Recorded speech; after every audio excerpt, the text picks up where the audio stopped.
नमस्कार दोस्तों, आपके अपने YouTube channel quick technical classes में आपका स्वागत है। इस वीडियो में हम इलेक्ट्रिशियन थ्योरी के महत्वपूर्ण क्वेश्चन कर रहे हैं जो कि आपके एग्जाम के लिए बहुत ही महत्वपूर्ण है। जो भी विद्यार्थी technical exam ALP technician, DRDO, ISRO, BARC तथा अन्य टेक्निकल एग्जाम की तैयारी कर रहे हैं वो हमारी वीडियो को लास्ट तक जरूर देखें।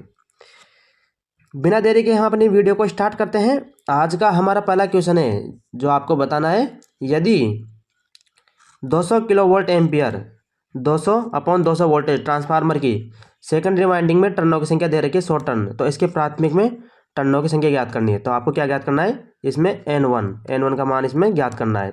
तो आपको ध्यान रखना है इसके अंतर्गत क्या दे रखा है, N2 यानी कि द्वितीयक टर्नों की संख्या कितनी दे रखी है, 100 टर्न दे रखे हैं, N2 का मान दे रखा है। और V1 का मान कितना दे रखा है, V1 का मान दे रखा है 2000 वोल्टेज। और V2 का मान कितना दे रखा है, 200 वोल्टेज दे रखा है।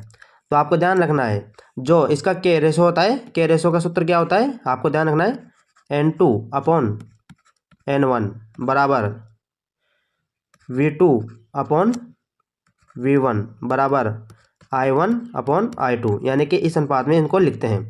तो आपको ध्यान रखना है इसमें क्या क्या दे रखा है, N2/N1 का मान दे रखा है। तो N2 का मान कितना दे रखा है, आपको ध्यान रखना है N2 का मान तो अपन को इसमें N2 का मान दे रखा है 100, N2 का मान कितना दे रखा है 100 दे रखा है, अपॉन N1 का मान अपन को निकालना है बराबर V2 का मान कितना दे रखा है, V2 का मान दे रखा है 200 वोल्टेज, अपॉन V1 का मान कितना दे रखा है 2000 वोल्टेज। तो 2 जीरो से 2 जीरो कट जाएगी और 2 से 2 कट जाएंगे, तो यानी कि नीचे क्या बचा 10। तो N1 का मान निकालना है। तो N1 बराबर क्या आ जाएगा, अपने N1 का मान आ जाएगा 100 को 10 से गुना करेंगे तो कितना आ जाएगा 1000। तो N1 का मान कितना आ गया 1000 टन आ गए। तो इसका राइट आंसर क्या हो जाएगा, ऑप्शन सी। तो इसका राइट आंसर हो जाएगा option C is the right answer हो जाएगा। अगले क्वेश्चन की ओर आगे बढ़ते हैं। अगला क्वेश्चन आपको बताना है, क्लिट वायरिंग यानी कि जो क्लिट वायरिंग होती है इसमें खांचे बने होते हैं।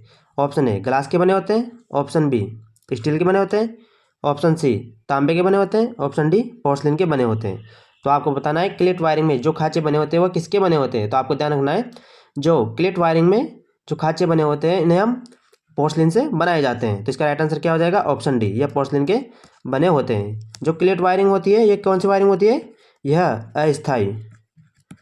अस्थाई वायरिंग होती है, इसे हम अस्थाई वायरिंग भी कहते हैं। आपको ध्यान रखना है इसके अंतर्गत यदि कोई भी मिस्टेक हो जाती है तो उसको हम जल्दी से ढूंढ पाते हैं तथा ये सस्ती और सरल होती है। तो इसका राइट आंसर क्या हो जाएगा, ये पोर्सलिन के बने होते हैं।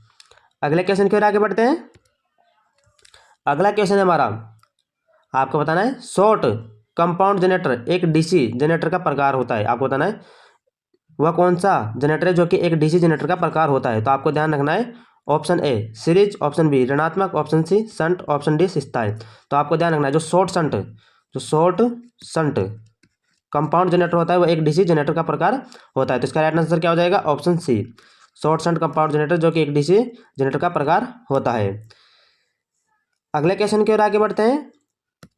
आपको बताना है प्रेरण या इंडक्शन मोटर की गति में वृद्धि होने पर थोड़ी कम हो जाती है, यानी कि जो इंडक्शन या प्रेरण मोटर होती है उसकी गति किसकी वृद्धि होने पर उसकी गति कम हो जाती है। ऑप्शन ए प्रतिरोध की वृद्धि, ऑप्शन बी चुंबकीय प्रवाह, ऑप्शन सी धारिता, ऑप्शन डी लोड या भार। तो आपको ध्यान रखना है यदि इंडक्शन मोटर में लोड का मान बढ़ेगा तो उसकी गति का मान कम हो जाता है। तो इसका राइट आंसर क्या हो जाएगा, ऑप्शन डी, यानी कि यदि यदि भार में वृद्धि होगी तो उसकी गति का मान कम हो जाएगा। तो इसका राइट आंसर हो जाएगा option D is the right answer.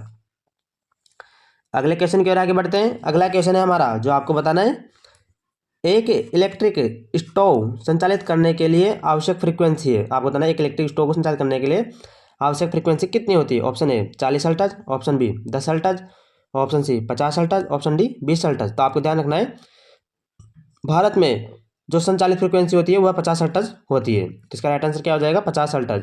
और जो फ्रीक्वेंसी होती है भारत में कितनी परिवर्तनीय होती है, यह ±3% तक यह परिवर्तनीय होती है। ये किस रूल में लिखा हुआ है, यह Indian railway rule Indian rule 55 के अंतर्गत यह लिखा हुआ है। तो इसका राइट आंसर क्या हो जाएगा, ऑप्शन सी 50 हर्ट्ज इसका राइट आंसर हो जाएगा। अगला क्वेश्चन है हमारा, आपको बताना है स्क्विरल केज मोटर की गति, यानी स्क्विरल केज मोटर की गति होती है, उसे हम कैसे बदल सकते हैं? ऑप्शन ए स्टेटर धारा को बदलकर, ऑप्शन बी स्टेटर पोल्स की संख्या को बदलकर, ऑप्शन सी रोटर परिपथ को प्रतिरोध को शामिल करके, ऑप्शन डी रोटर पोल्स को बदल दिया जाता है। तो आपको बताना है स्क्विरल केज मोटर की गति को कैसे बदल सकते हैं।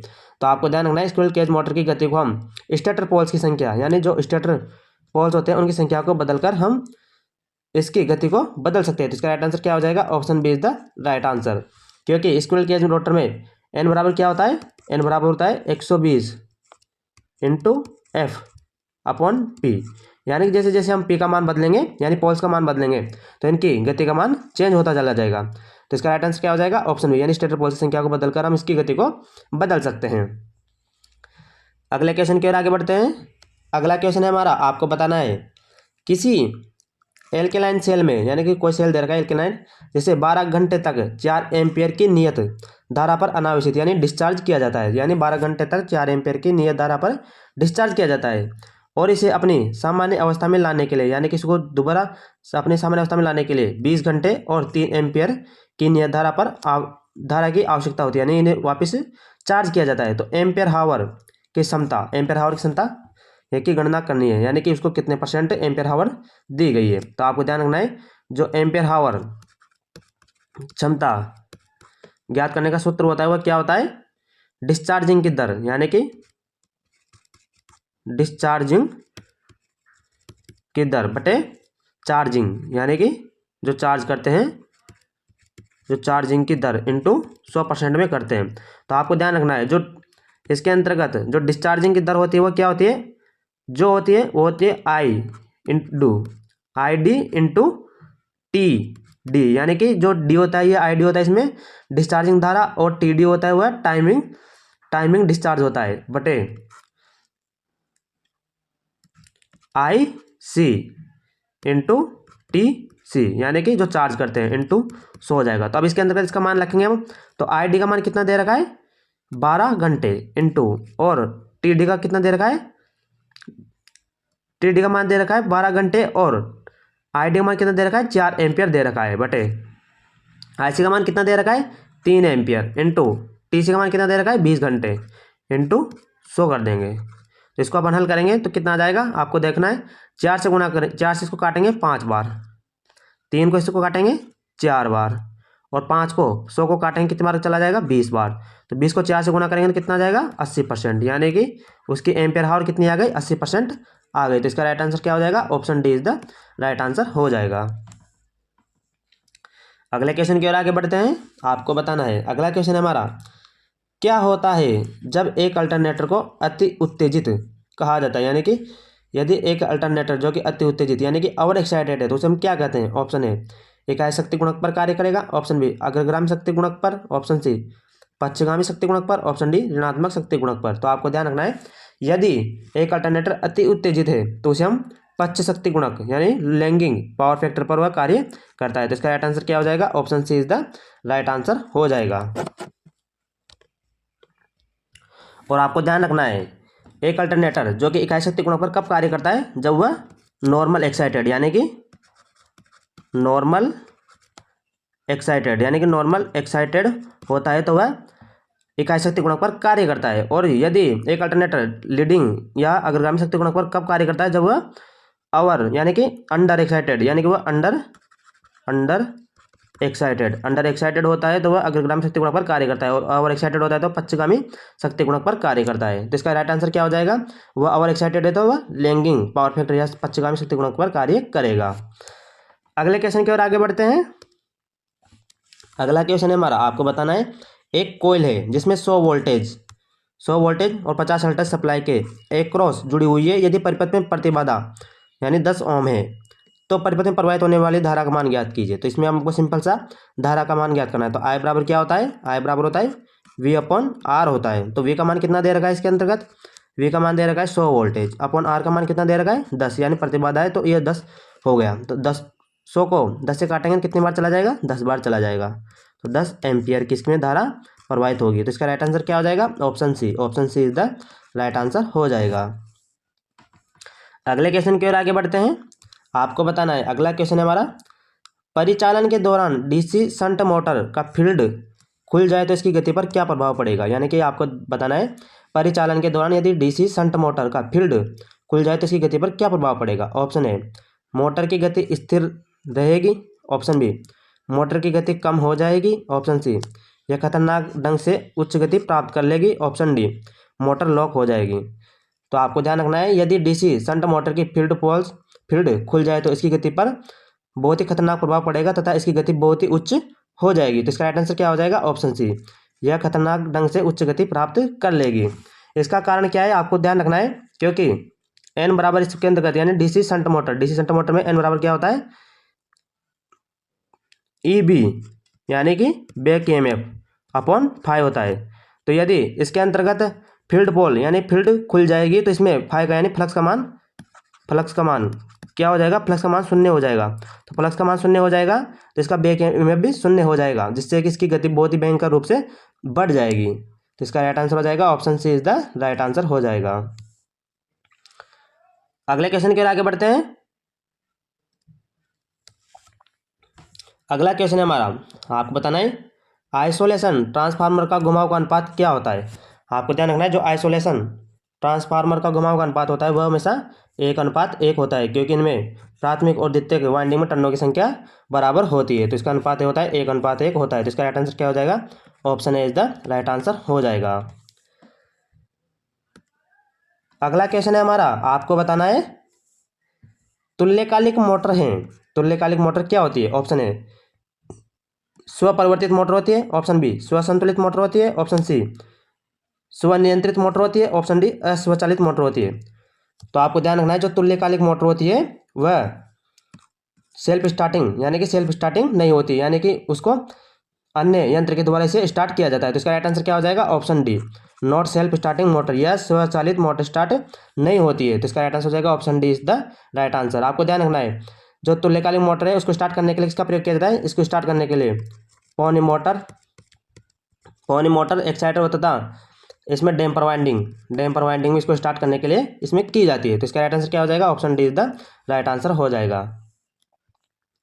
अगले क्वेश्चन की ओर आगे बढ़ते हैं। अगला क्वेश्चन है हमारा, गोलाकार छिद्र के खत्म या फिनिशिंग करने के लिए, यानी कि आपको बताना है गोलाकार छिद्र है उसमें फिनिशिंग करने के लिए किस उपकरण का प्रयोग किया जाता है। तो आपको ध्यान रखना है, गोलाकार छिद्र में फिनिशिंग करने के लिए अर्धगोलाकार रेती का प्रयोग किया जाता है। तो इसका राइट आंसर क्या हो जाएगा। Option D, half round file या अर्धगोलाकार रेती का प्रयोग गोलाकार छिद्र में फिनिशिंग करने के लिए किया जाता है। तो इसका राइट आंसर हो जाएगा option D is the right answer. अगले क्वेश्चन की ओर आगे बढ़ते हैं। अगला क्वेश्चन है हमारा, आपको बताना है लीसा जस पैटर्न कैसे बनाया जाता है। आपको बताना है लीसा जस पैटर्न होता है वह कैसे बनाया जाता है। ऑप्शन ए, एक ही अक्ष पर दो ज्यावक्रीय तरंगों का चित्रण करके। ऑप्शन बी, एक ही अक्ष पर वर्गीय तरंग और ज्यावक्रीय तरंग का चित्रण करके। ऑप्शन सी, दो साइन तरंगे खींचकर जो एक दूसरे से समकोण पर होती है। तो इसका राइट आंसर क्या हो जाएगा। ऑप्शन सी, लीसा जस पैटर्न होता है वह हमेशा दो साइन तरंगे खींचकर जो एक दूसरे से समकोण पर होती है, यानी कि एक तो होती है लंबवत, एक होती है क्षैतिज होती है। इनके द्वारा इनमें तरंगे खींचकर कुछ समकोण पर इनको बनाया जाता है। तो ये लीसा जस पैटर्न होता है। तो इसका राइट आंसर हो जाएगा option C is the right answer हो जाएगा इसका। अगले क्वेश्चन की ओर आगे बढ़ते हैं। अगला क्वेश्चन है हमारा, जो दिए गए हैं उनमें से अधिकतम 600 वोल्टेज पर चलने वाले उपकरणों के लिए आवश्यक इंसुलेशन प्रतिरोध परीक्षण वोल्टेज होगा। यानी कि आपको बताना है 600 वोल्टेज पर चलने के लिए आवश्यक इंसुलेशन प्रतिरोध का परीक्षण वोल्टेज में इनमें से कौन सा होगा। तो आपको ध्यान रखना है, 600 वोल्टेज पर चलने के लिए अधिकतम 850 वोल्टेज तक इसमें इंसुलेशन प्रतिरोध परीक्षण होता है। तो लेकिन इसके अंतर्गत ऑप्शन डी जो कि इससे अधिक है, 850 से अधिक है, तो ऑप्शन डी इसका राइट आंसर हो जाएगा। इसमें अगर 850 होता तो वह इसका राइट आंसर होता, लेकिन इसमें 850 नहीं है। तो इसका राइट आंसर क्या हो जाएगा। Option D is the right answer हो जाएगा। अगले क्वेश्चन की ओर आगे बढ़ते हैं। अगला क्वेश्चन है हमारा, आपको बताना है वेरी वेरी इंपॉर्टेंट क्वेश्चन है, एनपीएन ट्रांजिस्टर के लिए सामान्य प्रचालन, यानी जो एनपीएन ट्रांजिस्टर होता है उसके लिए सामान्य प्रचालन क्या होता है। Option A, emitter base junction forward bias में होता है और base collector junction reverse bias में होता है। Option B, emitter base junction reverse bias में होना चाहिए तथा base collector junction forward bias में होना चाहिए। Option C, emitter base junction reverse bias में होना चाहिए। और base collector junction reverse bias में होना चाहिए। Option D, emitter base junction forward bias में होना चाहिए और base collector junction forward bias में होना चाहिए। तो आपको ध्यान रखना है जो एनपीएन ट्रांजिस्टर होता है, जो एनपीएन ट्रांजिस्टर होता है आपको ध्यान रखना है, इसमें 3 पार्ट होते हैं। इसमें बीच में होता है बेस और इधर होता है कलेक्टर और इधर क्या होता है, इधर होता है एमीटर। तो ये आपको ध्यान रखना है। यदि वो सामान्य प्रचालन में है तो इसके अंतर्गत एमीटर और बेस, जो कि एमीटर और बेस होते हैं इसमें फॉरवर्ड बायस में होते हैं और बेस और कलेक्टर होते हैं वह क्या होते हैं इसमें रिवर्स बायस में होते हैं। तो आपको ध्यान रखना है एमीटर और बेस जंक्शन फॉरवर्ड बायस में होना चाहिए तथा बेस और कलेक्टर जो कि रिवर्स बायस में होना चाहिए। तो इसका राइट आंसर क्या हो जाएगा, option A is the right answer हो जाएगा। अगले क्वेश्चन की ओर आगे बढ़ते हैं।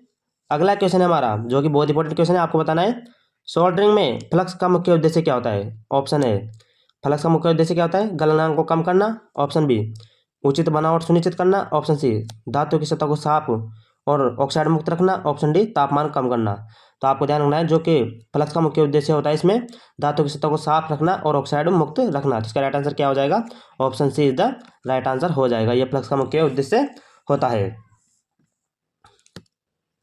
अगला क्वेश्चन है हमारा, आपको बताना है निम्नलिखित में से किस उद्देश्य से कम वोल्टेज वाले लैंपों का उपयोग किया जाता है, यानी कि आपको बताना है कम वोल्टेज वाले लैंपों का उपयोग कहाँ पर किया जाता है। ऑप्शन ए, स्वचालित प्रकाश व्यवस्था में। ऑप्शन बी, बड़े आकार के प्रकाश व्यवस्था में किया जाता है। ऑप्शन सी, स्टेडियम की प्रकाश व्यवस्था में किया जाता है। ऑप्शन डी, औद्योगिक प्रकाश व्यवस्था में किया जाता है। तो आपको बताना है कम वोल्टेज वाले लैंपों का उपयोग कहाँ पर किया जाता है। तो आपको ध्यान रखना है जो कम वोल्टेज वाले लैंप होते हैं उनका उपयोग स्वचालित यानी कि स्वचालित प्रकाश व्यवस्था में इनका प्रयोग किया जाता है। तो इसका राइट आंसर क्या हो जाएगा, ऑप्शन ए, ऑटोमेटिकली लाइटनिंग में कम वोल्टेज वाले लैंपों का प्रयोग किया जाता है। तो इसका राइट आंसर हो जाएगा, option A is the right answer हो जाएगा। इसी के साथ आज की वीडियो हमारी यही समाप्त होती है। यदि हमारे द्वारा दी गई जानकारी आपको अच्छी लगी हो तो हमारे चैनल को सब्सक्राइब जरूर कर लेना तथा बेल आइकन को जरूर दबा लेना। इसी के साथ हम अपनी वीडियो को यहीं समाप्त करते हैं। धन्यवाद।